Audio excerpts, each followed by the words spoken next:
And now to my one-on-one with Becky Hammon. She's making an unprecedented crossover move from playing in the WNBA to coaching in the NBA. The first woman ever hired as a full-time NBA coach. I went to San Antonio to shoot some hoops with Becky and talk about this historic transition. There's just no words I can say to all of you, except for that I love you. From the bottom of my heart. It was a night filled with emotion in Texas on Friday. This place rises as one as Becky Hammon comes out of the game. As basketball all-star, Becky Hammon officially said goodbye to her 16-year WNBA career.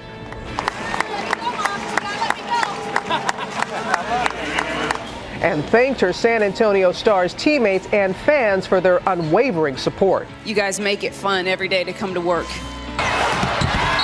Hammon's retirement made headlines in early August when she was hired as the first full-time female assistant coach in NBA history, joining the reigning champs, the San Antonio Spurs. Women went before me to pave that trail. She seemed destined to be a coach because when you see her out on the floor, she's already the leader out there. Yeah.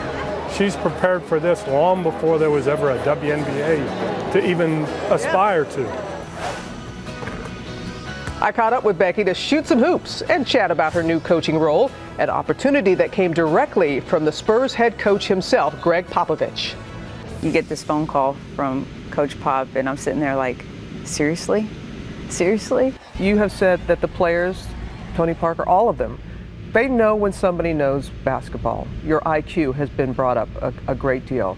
So you feel very confident and comfortable in that regard? I do. I feel like I've had 20 years of experience at a very high level. And a pick and roll in the women's game is a pick and roll on the men's game. I mean, character, working for each other, trusting your teammates, that stuff, that's universal. The locker room question has come up with you. Have you all addressed that at all, how that will be handled? I think it's kind of silly, actually. I've been coached by men the majority of my career. It has never been an issue. They have never walked in on us.